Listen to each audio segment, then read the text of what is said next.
Je veux vous souhaiter à nouveau la bienvenue, mes amis, à cette série spéciale de réunions intitulée « Landmark of Prophecy, une aventure biblique épique spectaculaire ». La leçon de ce soir est d'une importance particulière, parce que nous allons parler, vraiment, du point culminant de l'histoire, qui est la seconde venue de Jésus. Le titre de notre leçon de ce soir est « Le retour du roi ». Et l'histoire que nous examinons ce soir vient de 2 Rois chapitre 11. L'une des reines les plus méchantes de l'histoire était probablement la fille de Jézabel. Avez-vous déjà entendu le nom, Jézabel, auparavant? Elle avait une fille qui était encore pire que la mère. Elle s'appelait Athalie. Et tandis que Jézabel était disposée à tuer tous les prophètes de Dieu, Athalie était disposée à tuer tous ses propres petits-enfants.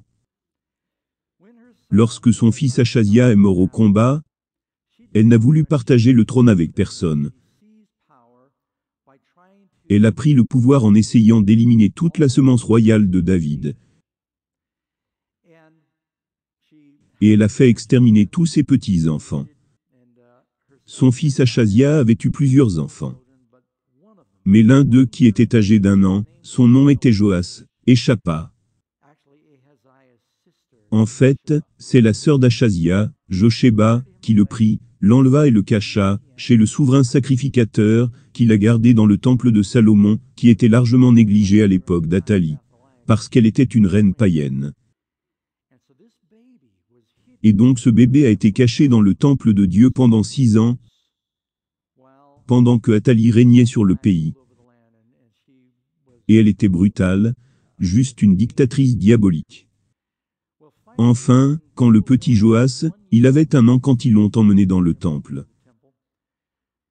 Elle pensait qu'elle les avait tous exterminés. Je veux faire une pause ici, et juste vous rappeler quelque chose. Vous voyez, le diable sait, le diable a toujours su que Dieu allait envoyer un Messie sauveur. Il ne savait pas exactement quand. Il y a 3 fois dans la Bible où le diable a fait un effort pour exterminer la semence royale, pour empêcher le sauveur de venir. Une fois, il fit jeter tous les bébés hébreux garçons dans le fleuve en Égypte, mais Moïse échappa, et devint un grand sauveur. Une autre fois, il a essayé, et c'était la 2e fois, d'éliminer la semence royale, de David, parce que la prophétie disait que le sauveur viendrait par la semence de David. Mais le petit Joas a survécu. La 3e fois, des soldats romains sont entrés à Bethléem, pour tuer tous les bébés garçons, mais Jésus s'est enfui en Égypte.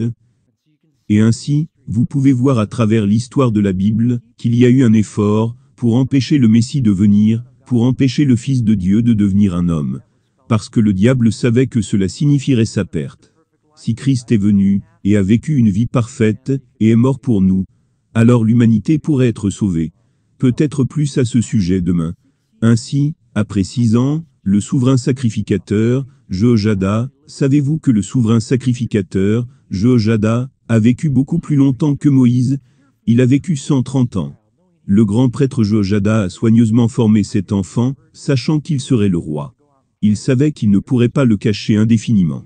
Vous savez, les petits garçons doivent sortir et jouer, et ici, il a été enfermé dans le temple pendant des années. Il n'avait probablement pas beaucoup de bronzage. Et finalement, ils ont dit, « Écoutez, nous devons le présenter, même s'il est jeune, devant le peuple. » Et ainsi, à la fin des 6 années du règne d'Athalie, ils firent sortir Joas. Et il a dit au peuple, aux soldats, « Gardez le roi, sonnez de la trompette. » Les gens sont venus au temple, et ils ont découvert qu'un fils de David n'avait pas été tué. Il y avait encore un survivant. Ils ont mis la couronne sur sa petite tête, ils ont mis le témoignage dans sa main. Tout le peuple se réjouit et dit, « Vive le roi !» Et Athalie a entendu ce chahut du palais. Le temple n'était pas loin. Elle est venue en courant, et elle a dit, « Conspiration, conspiration !» Et la Bible nous dit qu'elle a été tuée, ainsi que tous ses partisans, détruits. Les gens se sont réjouis que Joas ait survécu. Vous savez, c'est un oracle qui se réalisera dans le futur. Voici le fils de David, qui a été caché dans le temple du Seigneur pendant 6 ans. Quand il sortit du temple, les trompettes ont sonné. Les trompettes sonneront-elles quand Jésus reviendra? Le peuple s'est réjoui. Ceux qui l'ont suivi ont été sauvés. Le royaume fut libéré. Ceux qui ont suivi Athalie ont été détruits.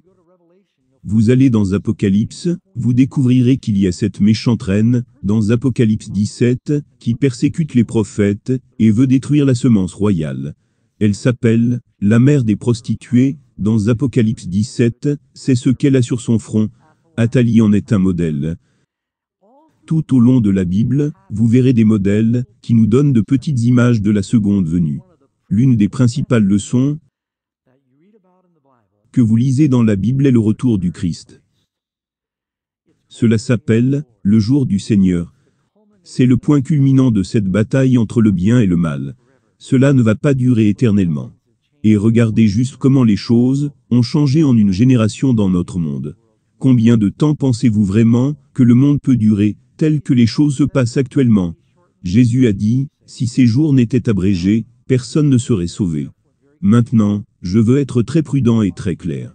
Je vais vous parler ce soir de deux choses principales, peut-être trois. Comment Jésus va-t-il revenir? Nous croyons qu'il revient, mais comment va-t-il revenir? Parce que Jésus a dit qu'il y aurait beaucoup de faux prophètes et de faux Christ. Et nous ne voulons pas être trompés. Nous allons parler de la proximité de sa venue et de certains des signes qui nous parlent de la proximité de sa venue. Donc, avec cela à l'esprit, je veux partager avec vous quelque chose qui va nous parler un peu. En regardant le panorama des histoires bibliques, des choses qui nous disent, pourquoi, je pense, que la venue du Seigneur est proche. Alors, quand vient-il? Je ne fixe pas de date. Cela pourrait être plus tôt que vous ne le pensez. Christ a dit, si ces jours n'étaient pas abrégés, personne ne serait sauvé. Cela pourrait être un peu plus tard que vous ne le pensez. La Bible dit, Dieu est patient envers nous, ne voulant qu'aucun périsse. Donc, nous ne savons pas. Je ferai attention à toute personne qui commence à dire, eh bien, je sais que nous ne sommes pas censés le savoir, mais j'ai la date. Mais le Seigneur est assez clair à ce sujet. Pourquoi ne commençons-nous pas par la première question de notre leçon, traitant du roi à venir? Revenons à notre histoire, à propos de Jésus sortant du temple. Il est dit dans Hébreux chapitre 8, verset 1, Jésus est notre souverain sacrificateur dans le temple céleste. Jésus est le fils de David, comme le petit Joas. Il va sortir du temple. Il est notre grand médiateur. Il plaide son sang devant le Père. Pas le sang d'un agneau terrestre, mais l'agneau de Dieu, qui ôte le péché du monde. C'est son sang qui fait l'expiation dans le temple céleste, pas dans un temple terrestre. Quand ce ministère sera terminé, et que le ministère du ciel n'aura plus lieu, il sortira de son temple. Les trompettes sonneront.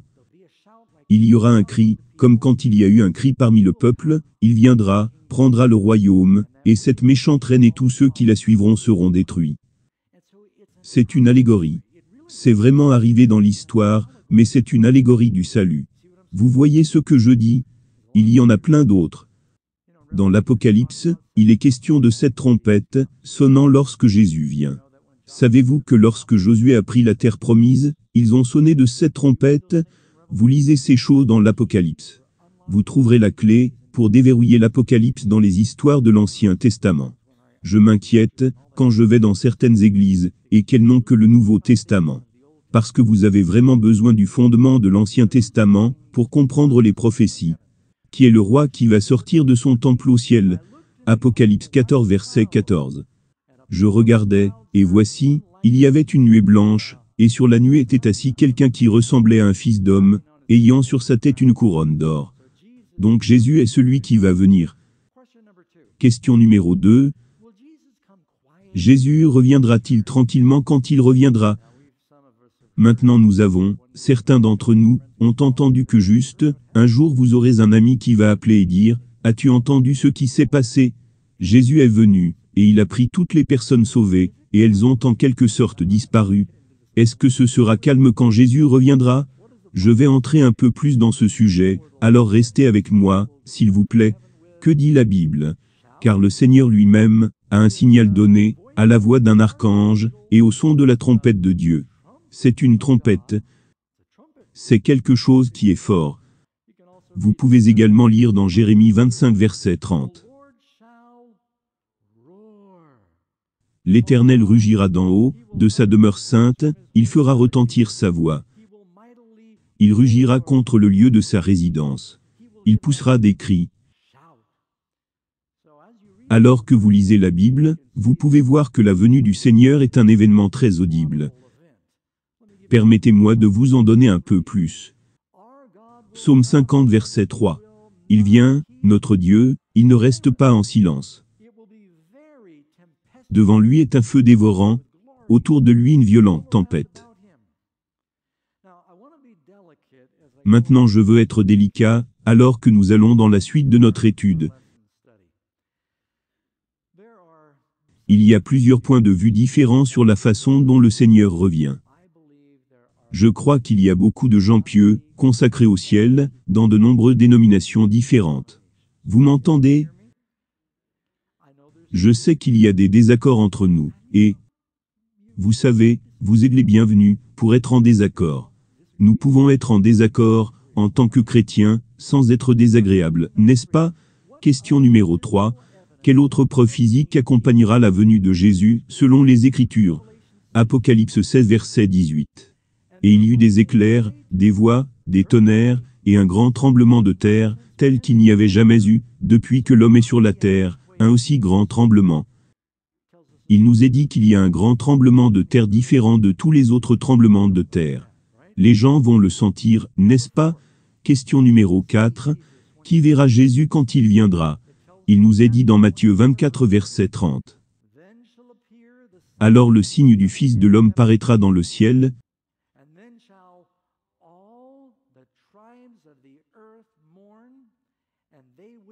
toutes les tribus de la terre se lamenteront, et elles verront le Fils de l'homme venant sur les nuées du ciel avec puissance, et une grande gloire. Ils vont le voir venir. Combien? Tout le monde le verra revenir. Apocalypse 1, verset 7. Voici, il vient avec les nuées, et tout œil le verra. Dans Actes chapitre 1 verset 10 à 11, quand Jésus monte au ciel, les disciples regardent au ciel, deux anges apparaissent et leur dirent, « Hommes galiléens, pourquoi vous arrêtez-vous à regarder au ciel? Ce Jésus, qui a été enlevé au ciel du milieu de vous, viendra de la même manière que vous l'avez vu allant au ciel. » L'ont-ils vu partir? Ils ont dit qu'il reviendra de la façon dont vous l'avez vu partir. Il est monté dans les nuées, il revient dans les nuées. Il était réel quand il est parti, il est réel quand il revient. Ils l'ont vu partir, ils le verront revenir. Ce ne sera pas un secret. Nous le verrons tous quand Jésus reviendra. C'est important parce qu'il va y avoir beaucoup de faux Christ et de faux prophètes. Question numéro 5. Qui sera avec Jésus quand il reviendra dans les nuées? Est-ce qu'il vient seul? Non, vous pouvez lire dans Matthieu chapitre 25, verset 31. Il nous est dit, lorsque le Fils de l'homme viendra dans sa gloire, avec combien? Avec tous les anges, il s'assiera sur le trône de sa gloire. Tous les saints anges. Il n'est pas dit certains, ce n'est pas un contingent. Tous les saints anges avec lui, alors il s'assiera sur le trône de sa gloire. Combien y a-t-il d'anges? Faisons juste quelques spéculations. Quelqu'un a écrit, nous apprécions vos questions bibliques. J'ai vu une question qui disait, avons-nous des anges gardiens? Le mot ange gardien n'apparaît pas vraiment dans la Bible, mais Jésus dit, leurs anges, en parlant des enfants, leurs anges voient toujours le visage de mon Père céleste. Ce qui implique que les anges sont attribués aux personnes, au moins aux enfants. Et il semble dire que chaque mot vain, que nous prononçons est d'une manière ou d'une autre enregistré. Il pourrait même y avoir des anges enregistreurs. Maintenant, il y a environ 7 milliards de personnes dans le monde. Et donc vous avez 7 milliards d'anges gardiens, et vous pourriez même en avoir un autre ange qui enregistre, et il y a d'autres mondes, que le Seigneur a créés. Il a des myriades de myriades, et des myriades, et des myriades d'esprits au service. Pensez à la gloire de ce qu'un ange peut faire. Vous vous souvenez d'avoir lu dans la Bible, où il est dit que l'ange du Seigneur a traversé le camp syrien, et a tué 185 000 soldats en une nuit? Lorsqu'un ange est venu, et a roulé la pierre du tombeau de Jésus, la garde romaine est tombée comme s'ils étaient morts. Ils ont été tellement submergés par la terreur. Juste un ange. Pouvez-vous imaginer, si les cieux sont remplis de chaque ange que Dieu a créé, et qu'ils ne voilent pas leur gloire. Pensez-vous que vous aurez besoin d'un ami pour vous appeler le lendemain et vous dire, « L'as-tu vu? Voir quoi? Jésus et tous les anges sont venus hier. » Non, personne ne sera surpris par cela. Tout le monde le saura. Le Christ a dit, « Ce sera comme un éclair qui passera d'un côté du ciel à l'autre. » Question numéro 6. Que fera l'éclat de la venue de Jésus, aux méchants, restés vivants? Nous savons que les sauvés sont enlevés. Ils rencontrent le Seigneur dans les airs. Vous lisez cela dans 2 Thessaloniciens 1, versets 7 et 8. Lorsque le Seigneur Jésus apparaîtra du ciel, avec les anges de sa puissance, au milieu d'une flamme de feu, pour punir ceux qui ne connaissent pas Dieu. Vous pouvez également lire le verset suivant, dans 2 Thessaloniciens chapitre 2 verset 8. Il est dit, « Et alors paraîtra l'impie, que le Seigneur Jésus détruira par le souffle de sa bouche,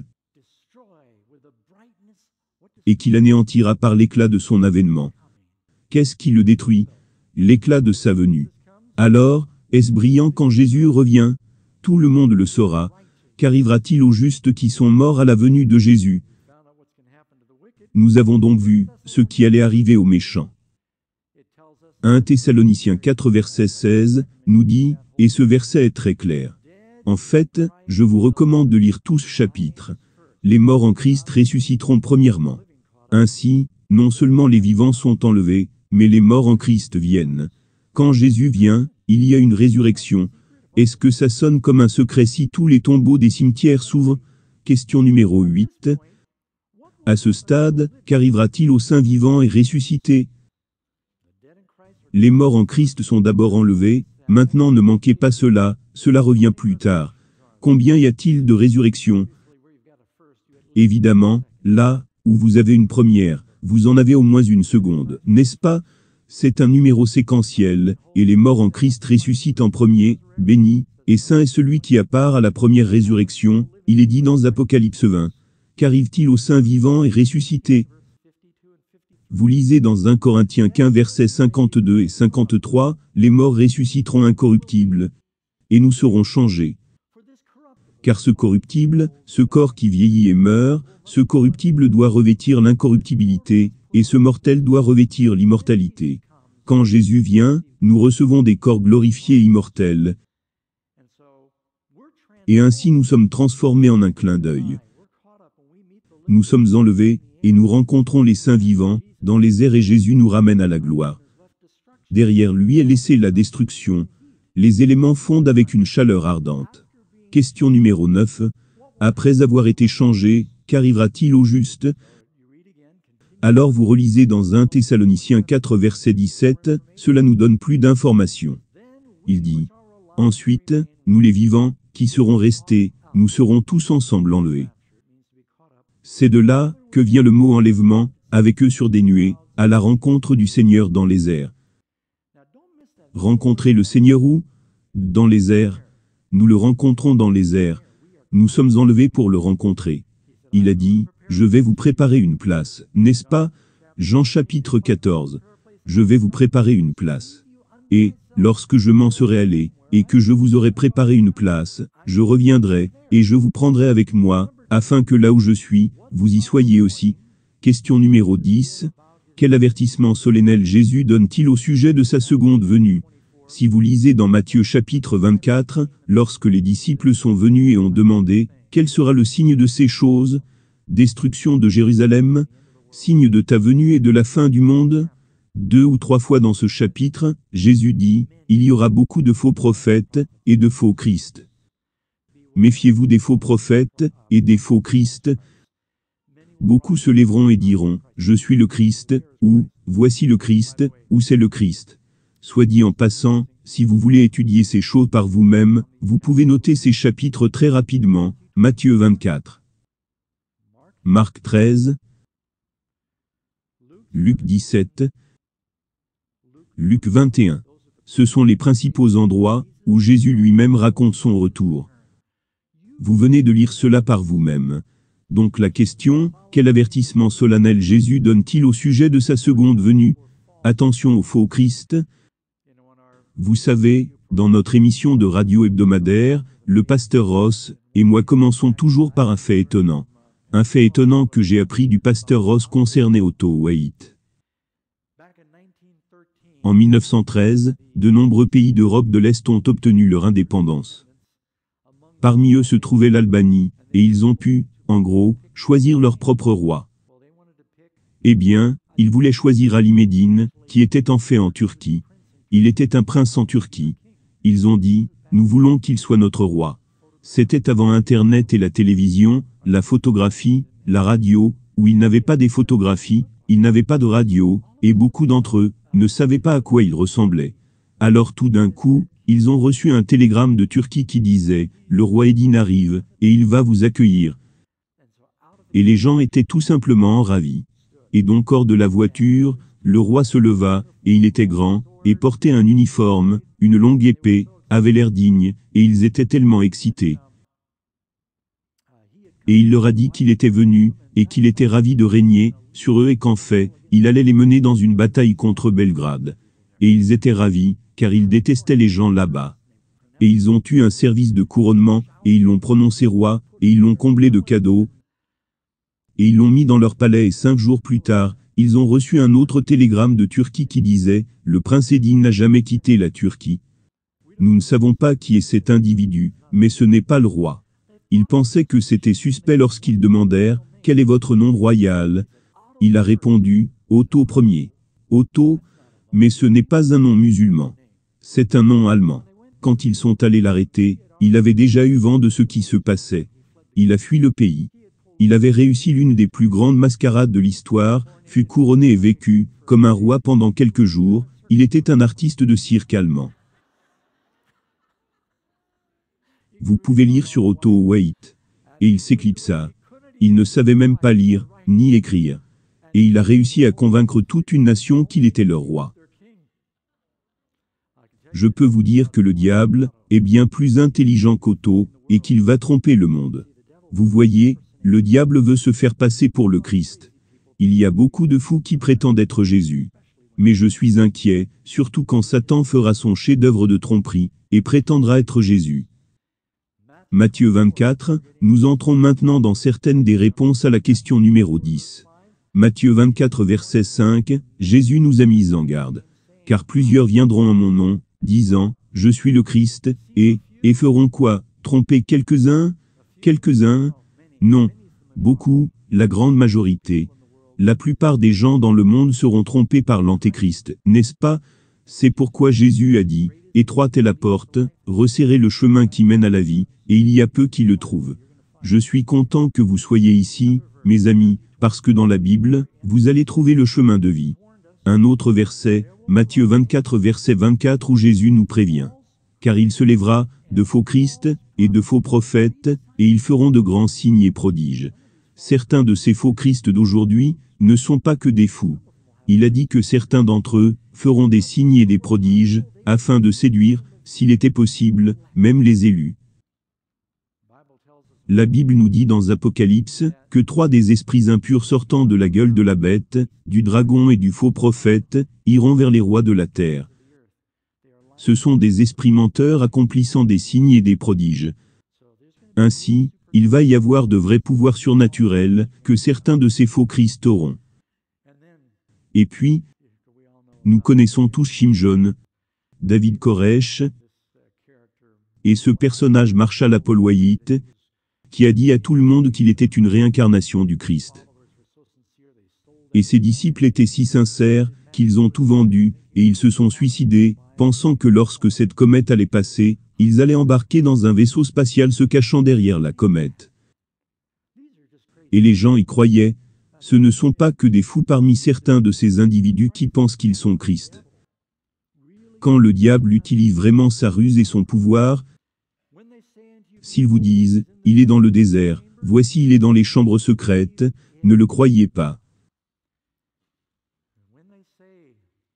Quand il dit sur CNN qu'un être glorieux est apparu au Moyen-Orient, il fait des miracles, il ressemble à Jésus, il guérit, devrions-nous le croire?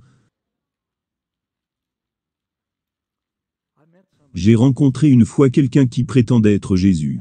Et je n'y aurais pas trop réfléchi, mais je vivais tout seul dans une grotte dans les montagnes.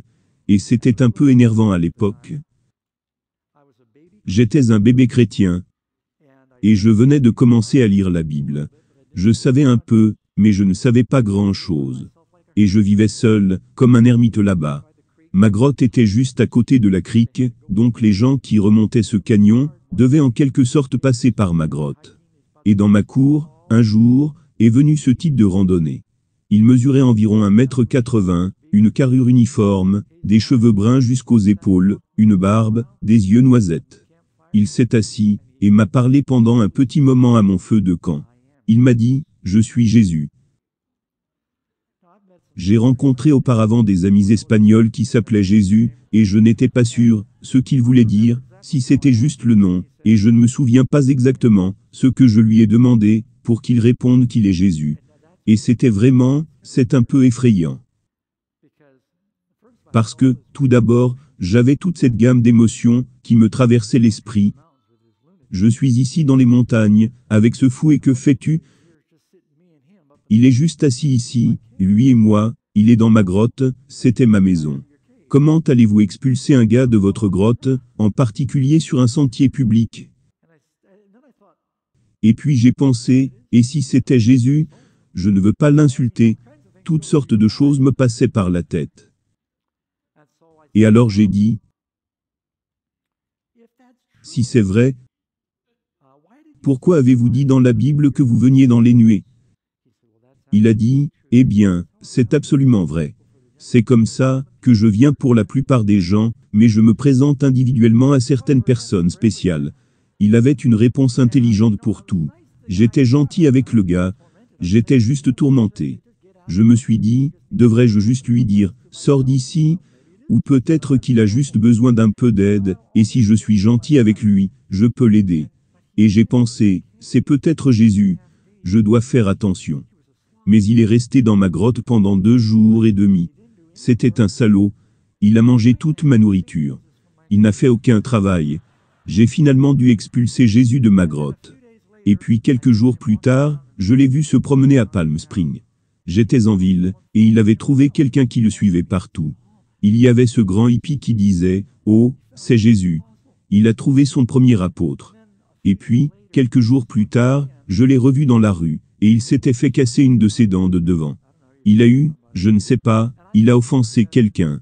Et je me sentais tellement mieux, parce que je sais que Jésus a toutes ses dents, n'est-ce pas? Donc il y a vraiment des gens là-bas, mais je m'inquiète pour ceux qui ont vraiment le pouvoir de tromper. Question numéro 11. Qu'est-ce qui empêchera les justes d'être trompés? Comment allons-nous savoir? Vous savez, quand j'étudiais avec cet homme dans la grotte, j'avais heureusement assez d'écritures auxquelles il ne pouvait pas répondre. Et j'ai remarqué qu'il tournait en rond, et j'ai pensé, il ne connaît pas la Bible. Il y a quelque chose qui ne va pas ici. Dans Ésaïe 8 verset 20, il est dit, à la loi et au témoignage. S'ils ne parlent pas selon cette parole, c'est parce qu'il n'y a aucune lumière en eux. Combien de lumière? Pas de lumière en eux. Gardez à l'esprit que le diable sait comment citer la Bible. Et il y a beaucoup de faux prophètes même dans le monde religieux. Nous le savons. Et certains d'entre eux ne font que demander de l'argent, et ils savent comment citer la Bible. Et donc vous devez savoir, parce que n'importe qui peut citer un petit passage des Écritures. Beaucoup d'athées savent citer quelques versets, mais s'ils ne se conforment pas à l'entière parole de Dieu, il y a quelque chose qui ne va pas. Question numéro 12. Serait-il prudent d'aller voir un faux Christ? Ouais, quelqu'un dit, et tu dois sortir dans le désert. Il y a ce type qui se réunit là-bas. Que dit la Bible? Matthieu chapitre 24 verset 26, Jésus dit, c'est pourquoi, s'ils vous disent, voici, il est dans le désert, n'y allez pas. Si quelqu'un vous appelle et vous dit, vous devez regarder cela, Jésus est à la télévision en ce moment. Allez sur telle ou telle chaîne. Je ne tournerai même pas la chaîne pour regarder. Parce que le diable sait comment utiliser l'hypnose, et la télévision s'est en fait avérée être un moyen très efficace d'hypnose. Les agences de publicité, depuis des années, l'utilise de cette façon, pour vous faire acheter des choses dont vous n'avez pas besoin. N'est-ce pas? Vous êtes en quelque sorte programmé. Question numéro 13. Que pouvons-nous savoir sur le temps du retour de Jésus? Matthieu 24, verset 36. Il est dit,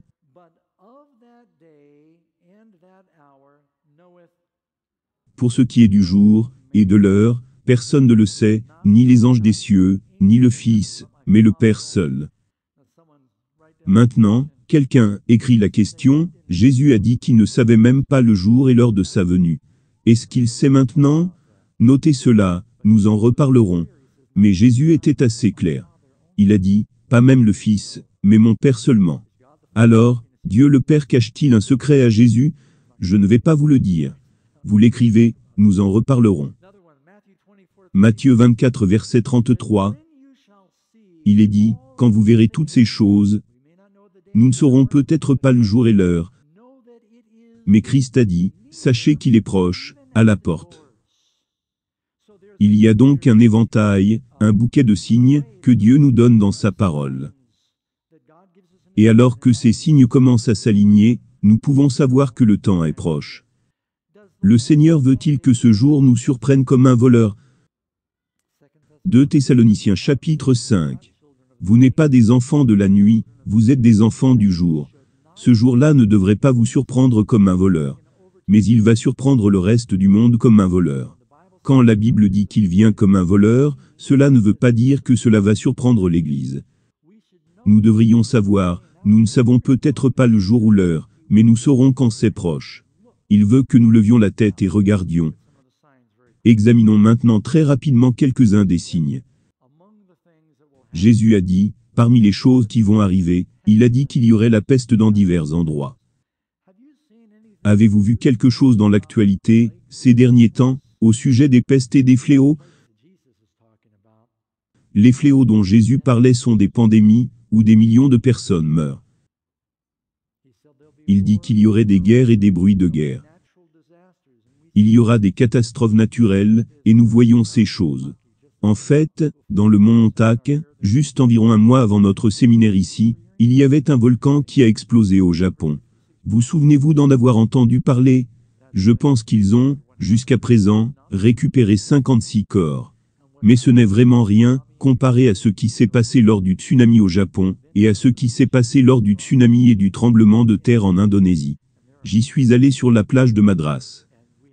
Je suis allé en Indonésie, et il y a des millions de personnes là-bas, et nous n'avons aucune idée de l'ampleur de la souffrance que ces choses ont apporté à ces parties du monde, sans parler du tremblement de terre en Haïti, 7 sur l'échelle de Richter.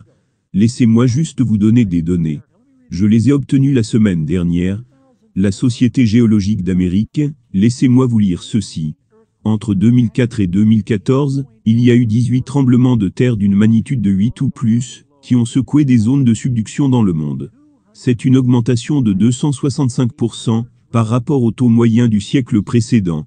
Cela ne vient pas d'un groupe religieux. Même ceux qui étudient ce qui se passe sur Terre disent que les choses vont plus vite. Maintenant, Jésus parle de sa seconde venue, comme des douleurs de l'enfantement. Le monde entier gémit, et peine en attendant la délivrance. Et vous savez que quand une femme est enceinte d'un enfant et qu'elle attend, vous ne savez pas toujours le jour et l'heure, n'est-ce pas? À moins que vous ne prévoyiez d'induire. À l'ancienne, il disait, quand la pomme sera mûre, elle tombera. Et l'un des signes était que tout d'un coup, elle ressentait une douleur aiguë, après 9 mois, puis une autre 20 minutes plus tard.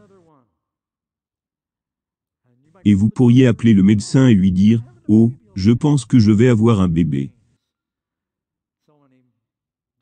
Il demandera, à quelle intensité sont les douleurs.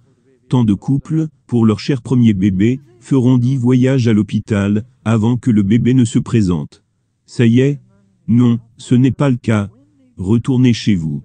Mais quand ils disent, à quelle intensité sont-elles? Quand ils se rapprochent et deviennent plus intenses, vous savez que quelque chose se prépare à être livré. Et ce que nous voyons se produire dans le monde aujourd'hui, c'est une augmentation de la fréquence et de l'intensité. Il y a toujours eu des guerres, mais nous n'avons pas toujours eu d'armes nucléaires.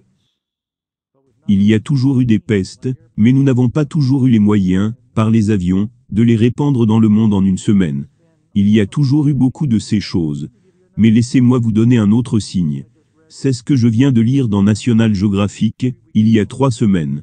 Je l'ai mis dans mes notes.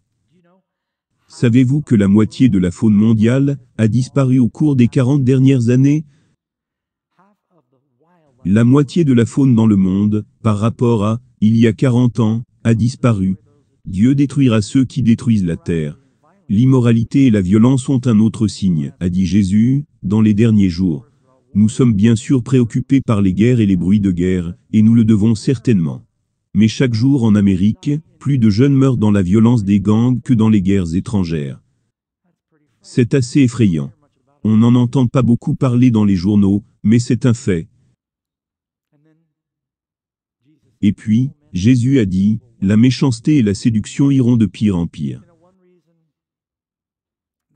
Vous savez, l'une des raisons pour lesquelles je pense que Jésus revient, il y a de nombreuses raisons pour lesquelles je crois qu'il revient bientôt. Dans Daniel chapitre 12 il est dit, beaucoup courront ça, et là et la connaissance augmentera. Nous vivons maintenant dans une génération où la connaissance a augmenté plus que dans toute l'histoire de l'homme réuni, juste au cours de ces 20 dernières années. Il y a probablement encore des gens assis ici, qui m'écoutent en ce moment, qui montaient à cheval pour se déplacer. Ils avaient l'habitude de lire à la lumière du kérosène. Je l'ai fait, en fait, à un moment donné. Vous vous souvenez quand il n'y avait rien comme la télévision? Certains d'entre vous sont si jeunes, que vous ne savez même pas ce qu'est un magnétoscope, encore moins d'un 8 pistes. Regardez ce qui est arrivé à la technologie en une génération. Il dit dans Daniel 12, beaucoup courront ça et là, et la connaissance augmentera. Plus de connaissances, Internet est en quelque sorte un arbre du bien et du mal. Et en tant que pasteur, je traite avec beaucoup de gens qui luttent contre la pornographie, qui déchirent des familles. En plus, je sais que c'est politiquement incorrect, mais si je vous avais dit, il y a 40 ans, qu'on viendra à dire qu'il n'y a pas de différence entre un homme et une femme, et que le mariage pourrait être un homme avec un homme avec une femme, 2 femmes, ou un homme avec 4 femmes. N'avons-nous pas vu cela se produire dans notre pays? Est-ce ce que Dieu a décrit comme son plan? Jésus a dit, dans Luc 17 verset 28, « Ce qui arriva du temps de Lot, arrivera de même le jour où le Fils de l'homme paraîtra. » Comment c'était à l'époque de Lot? Immoralité flagrante, sans vergogne, sans honte, réclamant l'acceptation et attention. Et il dit que c'est l'un des signes. Regardez la population du monde. Oh, je suis allé en Inde et en Chine. Je vais juste vous dire qu'il y a beaucoup de monde là-bas. Nous sommes 300 millions en Amérique du Nord, ce n'est rien. Vous allez dans un pays de 1,3 milliard d'habitants. Shanghai, j'étais à Shanghai cette année. 24 millions de personnes vivent dans cette ville. J'ai grandi à New York. Et c'était comme conduire à New York pour toujours, et tu y es toujours. Vous ne pouviez pas sortir. C'était incroyable. Je me souviens quand il y avait 3 milliards de personnes dans le monde. Certains d'entre vous s'en souviennent. Et cela continue de croître, et nous sommes maintenant à 7 milliards. D'ici 2050, nous serons 9,5 milliards, et nous manquerons certainement de certaines ressources. L'instabilité politique est un autre signe. La Russie semble s'emparer encore plus de pouvoir. Il y a des conflits terribles au Moyen-Orient, avec un certain nombre de pays islamiques. Et il suffit de regarder l'agitation dans le monde qui nous entoure. Les nations en colère. Le temps de votre colère est venu, il est dit dans Apocalypse. Savez-vous que le monde dépense actuellement plus de 100 millions de dollars par an en soldats, munitions et machines de guerre? Jésus a dit qu'il y aurait des guerres et des bruits de guerre. Et je ne veux pas vous effrayer, mais vous connaissez ces armes nucléaires, que nous avons soi-disant réduites. Ils sont toujours là, et nous sommes très inquiets. Non seulement l'Iran essaie de développer l'arme nucléaire, nous le savons tous, Mais que se passerait-il si certains de ces pays ou puissances renégats ou voyous comme ISIS obtenaient une arme et qu'ils pouvaient simplement la tirer sur Israël? Pensez-vous qu'ils vont hésiter? Avez-vous vu avec brutalité ce qu'ils ont fait à la télévision à cette personne innocente? C'est seulement la grâce de Dieu qui empêche le monde d'imploser en ce moment. Il est dit, dans Apocalypse, que ces anges retiennent les vents des conflits. Question numéro 14. Que feront les anges lors de la seconde venue de Jésus? Matthieu 24 verset 31. Il enverra ses anges, et ils rassembleront ses élus des quatre vents, depuis une extrémité des cieux, jusqu'à l'autre. Ils vont les rassembler, et nous serons enlevés pour rencontrer le Seigneur dans les airs. Question numéro 15. Puisque nous vivons juste avant la seconde venue de Jésus, comment devrions-nous nous comporter face à cet événement solennel et glorieux? Devrions-nous avoir peur de la venue du Christ? La Bible dit que c'est un événement béni. Jésus nous dit de ne pas attendre la dernière minute pour se préparer, comme vous le faites avec vos impôts. Vous ne devez pas attendre. Certaines personnes essaient de deviner quelle est la date, et elles pensent, je vais vivre pour le diable, jusqu'à la dernière minute, et ensuite je vais me préparer. Non, si vous aimez le Seigneur, vous ne le faites pas ainsi. Il est dit dans Matthieu 24 verset 44, c'est pourquoi, soyez également prêts. Jésus a dit, car à une heure où vous ne pensez pas, le Fils de l'homme viendra. Cela pourrait surprendre les gens. À une heure à laquelle vous ne pensez pas. Question numéro 16. Comment les gens seront-ils récompensés lors de la seconde venue de Jésus? Réponse, Apocalypse chapitre 22 verset 12. Il dit, voici, je viens bientôt, et ma récompense est avec moi, pour rendre à chacun selon son œuvre. Nous sommes sauvés par grâce, mais nous sommes récompensés par nos œuvres. Parce que vos œuvres illustreront, si la grâce de Dieu est vraiment vivante dans votre cœur. Question numéro 17. Que diront les méchants au retour de Jésus? C'est un long verset. Apocalypse chapitre 6 verset 15. Les rois de la terre, les grands, les chefs militaires, les riches, les puissants, tous les esclaves et les hommes libres, se cachèrent dans les cavernes, et dans les rochers des montagnes. Et ils disaient aux montagnes et aux rochers, tombez sur nous, et cachez-nous devant la face de celui qui est assis sur le trône, et devant la colère de l'agneau, car le grand jour de sa colère est venu, et qui peut subsister? Ce serait le grand événement de l'histoire, les amis. Jésus revient, et la question est, qui sera préparé pour sa venue? Il veut que tout le monde soit prêt. La Bible dit que Dieu ne veut qu'aucun périsse. Le Seigneur veut que tous les hommes soient sauvés. Apocalypse 22. Que celui qui a soif vienne, que celui qui veut, prenne de l'eau de la vie, gratuitement. Dieu ne veut qu'aucune personne périsse. Jésus a dit, quiconque croit en lui ne périra point, mais aura la vie éternelle. Il vous veut. C'est pourquoi vous êtes ici, c'est pourquoi vous écoutez ou regardez. Il veut que vous sachiez qu'il revient. Et si Jésus revient bientôt, qu'est-ce qui devrait être le plus important que de se préparer pour l'éternité? Ne serait-ce pas la priorité? Que diront les justes quand Jésus reviendra? Ésaïe 25 verset 9. Ils ne seront pas tristes. Ils seront ravis d'une grande gloire. Ils diront, voici notre Dieu. Nous l'avons attendu, et il nous sauvera. Croyez-vous qu'il peut vous sauver, mes amis? Vous pouvez être prêts. Il poursuit en disant, soyons dans l'allégresse, et réjouissons-nous de son salut. Alors pourquoi Jésus revient-il? Est-ce pour détruire tout le monde? Quel est le but de sa seconde venue? Jean 14 verset 3. Il dit, je reviendrai et je vous prendrai avec moi. Il revient pour nous. Les méchants sont détruits par l'éclat de sa venue, mais sa principale raison de revenir, il dit, je vais vous préparer une place, et je vous prendrai avec moi, afin que là où je suis, vous puissiez être aussi. Nous allons vivre avec Dieu. N'est-ce pas merveilleux? Quelle joie les amis! Il veut que nous soyons prêts. Il ne va pas nous oublier. Toute l'histoire de l'Exode était de savoir comment Dieu sauvera son peuple de la prison. Jésus est venu libérer les captifs. Pensez-vous qu'il va nous laisser dans ce monde qui ne fait que s'envenimer de péché? Il a dit, je reviendrai. Il est venu la première fois. Il va revenir la deuxième fois. Voulez-vous être prêts, les amis? Je veux que vous priez à ce sujet, pendant que John chante. Ensuite, nous terminerons par la prière ensemble.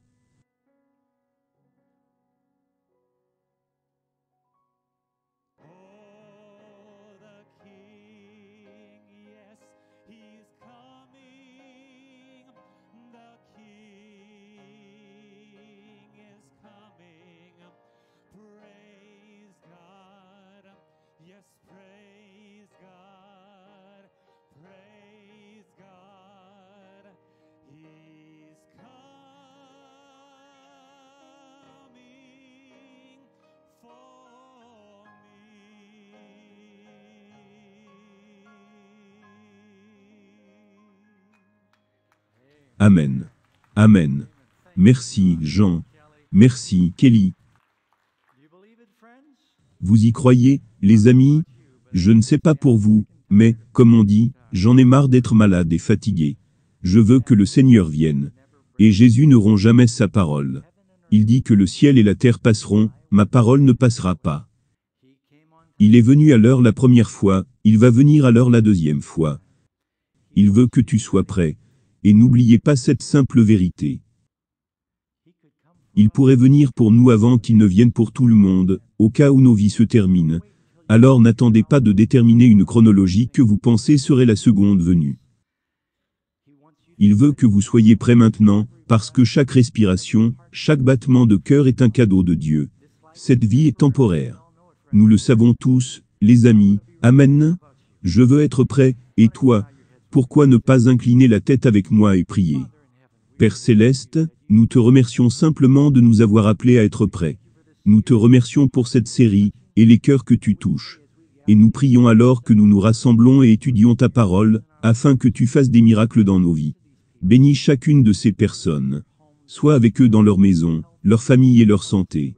Aide-nous à être prêts dès maintenant, en acceptant Jésus dans nos vies, en nous abandonnant à toi pour que nous puissions lever les yeux quand tu viendras, avec joie.